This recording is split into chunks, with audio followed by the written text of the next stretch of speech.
শুরুতেই জানিয়ে দিচ্ছি আজকে জরুরি সকল সংবাদ বাংলা সংবাদ। প্রথমে জানাবো হত্যা মামলায় ইনুর 4 দিনের রিমান্ড। এরপর জানাবো হাসিনা সহ 9 জনের নামে ট্রাইব্যুনালে গুমের অভিযোগ মাইকেল চাকমার। জানাবো দ্রব্যমূল্য আয়ত্তে আনার চেষ্টা করা হচ্ছে বলেছেন প্রধান উপদেষ্টা। সর্বশেষ জানাবো জুলাই বিপ্লবের ঘোষণাপত্র নিয়ে রাজনৈতিক দলগুলোর পক্ষে বিপক্ষে প্রতিক্রিয়া। এতক্ষণ শুনছিলেন শিরোনাম, বিস্তারিত থাকছে প্রতিবেদনে। বৈষম্য বিরোধী আন্দোলন চলাকালে রাজধানীর প্রগতি সরণি এলাকায় মনির নামে এক ব্যক্তিকে গুলি করে হত্যার ঘটনায় করা মামলায় জাসদ সভাপতি ও সাবেক মন্ত্রী হাসানুল হক ইনুর 4 দিনের রিমান্ড মঞ্জুর করেছেন আদালত। সোমবার ঢাকার মেট্রোপলিটন ম্যাজিস্ট্রেট শরীফুর রহমান এই রিমান্ড মঞ্জুর করেন। এদিন ইনুকে আদালতে হাজির করে জিজ্ঞাসাবাদের জন্য 10 দিনের রিমান্ড আবেদন করেন মামলার তদন্ত কর্মকর্তা ডিবির গুলশান জানাল টিমের উপপরিদর্শক আবু জাফর বিশ্বাস। আসামির পক্ষে আইনজীবী রিমান্ড বাতিল সহ জামিন আবেদন করেন। শুনানি শেষে বিচারক তার 4 দিনের রিমান্ড মঞ্জুর করেন। জানা যায় বৈষম্য বিরোধী আন্দোলনে গত 19 জুলাই গুলশান থানাধীন প্রগতি সরণিতে মোহাম্মদ বাহাদুর হোসেন মনির রাস্তা পার হয়ে বাসায় যাওয়ার সময় গুলিবিদ্ধ হন। পরে তাকে উদ্ধার করে হাসপাতালে নেওয়ার পর চিকিৎসক তাকে মৃত ঘোষণা করেন। এ ঘটনায় গত 30 সেপ্টেম্বর নিহতের পিতা মোহাম্মদ আবু জাফর রাজধানীর গুলশান থানায় শেখ হাসিনা সহ 105 জনের নামে একটি হত্যা মামলা দায়ের করেন। গুমের অভিযোগে সাবেক প্রধানমন্ত্রী শেখ হাসিনা 9 জনের বিরুদ্ধে আন্তর্জাতিক অপরাধ ট্রাইব্যুনালে এবার লিখিত অভিযোগ দিয়েছেন ইউনাইটেড পিপলস ডেমোক্রেটিক ফ্রন্টের নেতা মাইকেল চাকমা। সোমবার সকালে আন্তর্জাতিক অপরাধ ট্রাইব্যুনালের চিফ প্রসিকিউটর কার্যালয়ে তিনি এ অভিযোগ প্রদান করেন। প্রসিকিউটর আব্দুল আল নোমান অভিযোগটি গ্রহণ করেন। এ সময় মাইকেল চাকমার সঙ্গে ছিলেন জাহাঙ্গীরনগর বিশ্ববিদ্যালয়ের সাবেক শিক্ষক অধিকার কর্মী রেহনুমা আহমেদ। এর আগে গত 18 ডিসেম্বর ট্রাইব্যুনালে এসে প্রসিকিউশনে মৌখিক অভিযোগ করেন মাইকেল চাকমা। প্রসঙ্গত 2019 সালের 9 এপ্রিল মাইকেল চাকমাকে তুলে নিয়ে যাওয়া হয় বলে তার দল ও পরিবার অভিযোগ করে। এরপর থেকে 5 বছর তাকে কোনো হদিস মেলেনি। ছাত্র জনতার আন্দোলনের মুখে গত 5 আগস্ট আওয়ামী লীগ সরকারের পতনের পর 7 আগস্ট ভোরের দিকে চট্টগ্রামের একটি স্থানে চোখ বাঁধা অবস্থায় হদিস মেলে মাইকেল চাকমার। দ্রব্যমূল্য একটি বড় ইস্যু। চেষ্টা করা হচ্ছে কিভাবে এটাকে আয়ত্তে আনা যায়। আগের থেকে আয়ত্তে আনারও সুযোগ বর্তমানে আরও বেশি সৃষ্টি হয়েছে। সেই সুযোগটা ব্যবহার করে দ্রব্যমূল্য আয়ত্তে আনার ক্ষেত্রে আমরা যেন প্রতিযোগিতার মধ্যে থাকি। সোমবার সকালে প্রধান উপদেষ্টার কার্যালয় থেকে ভার্চুয়ালি বিভাগীয় কমিশনার ও জেলা প্রশাসকদের সঙ্গে মতবিনিময় সভায় এসব কথা বলেন প্রধান উপদেষ্টা ডক্টর মোহাম্মদ ইউনূস। বলেছেন, দ্রব্যমূল্য কমানোর প্রতিযোগিতার আহ্বান জানিয়ে মাঠ প্রশাসনের উদ্দেশ্যে ডক্টর ইউনূস বলেন, যেহেতু অনেকগুলো জেলা আজ একসঙ্গে সংযুক্ত আছি, একসঙ্গে কথা বলছি, সেহেতু নিজেদের মধ্যে একটা প্রতিযোগিতা করা যায় যে আমরা এখানে দ্রব্যমূল্য ঠিক রাখতে পেরেছি। আমরা বাহবা দেব ওই জেলাতে, তারা খুবই সুন্দরভাবে কাজ করতে পেরেছে। আমরা সেটা নিশ্চিত করব যেন সেটা রিকগনাইজ হয়, সেটা যেন ধরা পড়ে যে তারা সুন্দরভাবে করেছে। জুলাই অভ্যুত্থানের কথা তুলে ধরে তিনি আরও বলেন, এখানকার পরিস্থিতি একটু ভিন্ন। যেহেতু বিরাট অভ্যুত্থানের মাধ্যমে একটা পরিবর্তন হয়েছে, এটাই পরিবর্তনটা যদি আমাদের কাজকর্মে প্রতিফলিত না হয় তাহলে এটা খুবই দুর্ভাগ্যজনক হবে। ডক্টর ইউনূস বলেন, যে পরিস্থিতি অভ্যুত্থানের জন্ম হলো সেটাকে ধারণ করে আমরা যে কাজকর্মগুলো করব যাতে মানুষ মনে করে একটা বড় পরিবর্তন হয়েছে, পরিবর্তনটা যাতে চোখে লাগে।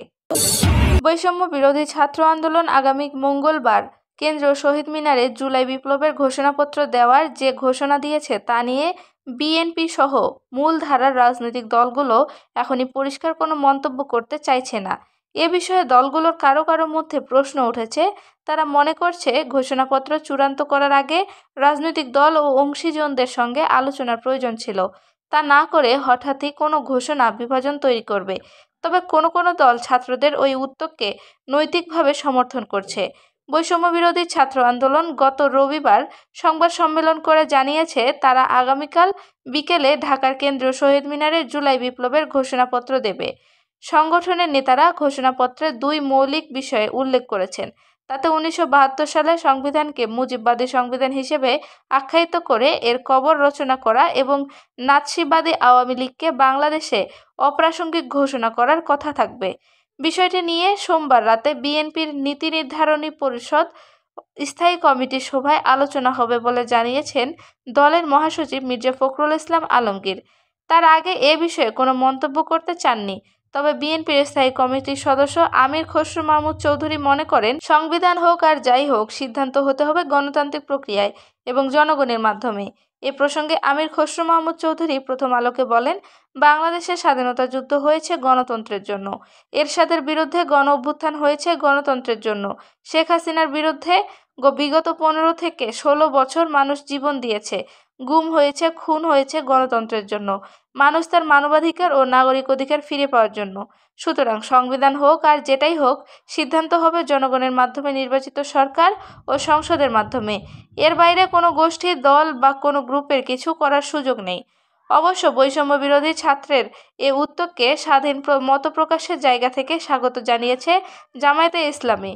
মঙ্গলবার ঘোষণাপত্র প্রকাশের পর বিস্তারিত জেনে দলীয়ভাবে অবস্থান পরিষ্কার করার কথা জানিয়েছে দলটির নায়েবে আমির সৈয়দ আবদুল্লাহ মোহাম্মদ তায়ের। তবে জামায়াতের কেন্দ্রীয় নেতা ও প্রচার বিভাগের সেক্রেটারি মতিউর রহমান আকন্দ প্রথম আলোকে বলেছেন, ছাত্র নেতৃত্ব তাদের বক্তব্য তুলে ধরার কথা বলেছে, যে কেউ তাদের বক্তব্য দিতে পারে।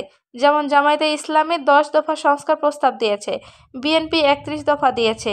সেই জায়গা থেকে আমরা তাদের উদ্যোগকে স্বাগত জানাচ্ছি। যদিও এ ধরনের উদ্যোগ অনাস্থা ও বিভেদ বাড়াবে বলেই মনে করছেন গণতন্ত্র মঞ্চের অন্যতম শীর্ষ নেতা ও বিপ্লবী ওয়ার্কার্স পার্টির সাধারণ সম্পাদক সাইফুল হক। তিনি প্রথম আলোকে বলেন, যখন বৃহত্তর ঐক্যের প্রয়োজন তখন 72-এর সংবিধান বাতিল করা সহ বিভিন্ন বক্তব্য এবং এ ধরনের উদ্যোগ অনাস্থা, বিভেদ বাড়াবে। 72-এর সংবিধান বাতিলের মতো কিছু করা হলে তা গ্রহণযোগ্য হবে না বলে মনে করেন বাংলাদেশের কমিউনিস্ট পার্টির সাধারণ সম্পাদক রুহিন হোসেন প্রিন্স।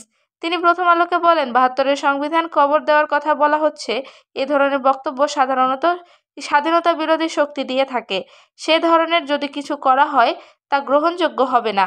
বিষয়টি নিয়ে সোমবার দলীয় নীতি নির্ধারণী পর্ষদে আলোচনা হবে বলে জানিয়েছেন ইসলামী আন্দোলন বাংলাদেশের জ্যেষ্ঠ যুগ্ম মহাসচিব গাজী আতাউর রহমান। তবে তিনি ছাত্রদের এ ঘোষণাকে প্রাধান্য রাজনৈতিক দলগুলোর জন্য একটি প্রেসার গ্রুপ হিসেবে দেখছেন। গাজী আতাউর রহমান প্রথম আলোকে বলেন, যেহেতু ছাত্ররা অভ্যুত্থানে নেতৃত্ব দিয়েছে, তাদের দাবি তো থাকবেই, এটা স্বাভাবিক। তারা যে লক্ষ্যে বিপ্লব করেছে সে লক্ষ্যে পৌঁছানোর জন্য তারা উদ্যোগ নেবে। দেশ মেরামতে তারা ভূমিকা অব্যাহত রাখুক, লক্ষ্য পূরণে তারা মাঠে থাকুক, এটা আমাদেরও প্রত্যাশা। কারণ আমরা দেখেছি প্রধান রাজনৈতিক দলগুলো অভ্যুত্থান থেকে শিক্ষা নেয়নি, তাদের আচরণে কোনো পরিবর্তন হয়নি। দলগুলো চরিত্র সংশোধনের জন্য তারা একটা প্রেসার গ্রুপ হিসেবে থাকুক।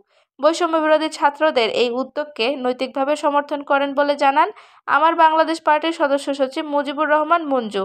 তিনি প্রথম আলোকে বলেন, আমরা মনে করি জুলাই বিপ্লবের ঘোষণাপত্র আরও আগেই দেওয়া উচিত ছিল। জুলাই বিপ্লবের ঘোষণাপত্র দেওয়া হবে বৈষম্য বিরোধী ছাত্র আন্দোলনের পক্ষ থেকে, আর এই কর্মসূচি বাস্তবায়নে তাদের সহযোগিতা করছে জাতীয় নাগরিক কমিটি। তবে জুলাই বিপ্লবের ঘোষণাপত্রের সঙ্গে অন্তর্বর্তী সরকারের কোনো সম্পৃক্ততা নেই বলে রাষ্ট্রীয় অতিথি ভবন যমুনার সামনে সংবাদ ব্রিফিংয়ে জানান প্রধান উপদেষ্টার প্রেস সচিব মোহাম্মদ শফিকুল আলম। তিনি বলেন, আমরা এটিকে প্রাইভেট ইনিশিয়েটিভ হিসেবেই দেখছি, সরকারের সাথে এর কোনো সম্পৃক্ততা নেই। যারা এটিকে সাপোর্ট করছেন একটা প্রাইভেট ইনিশিয়েটিভকে সাপোর্ট করছেন।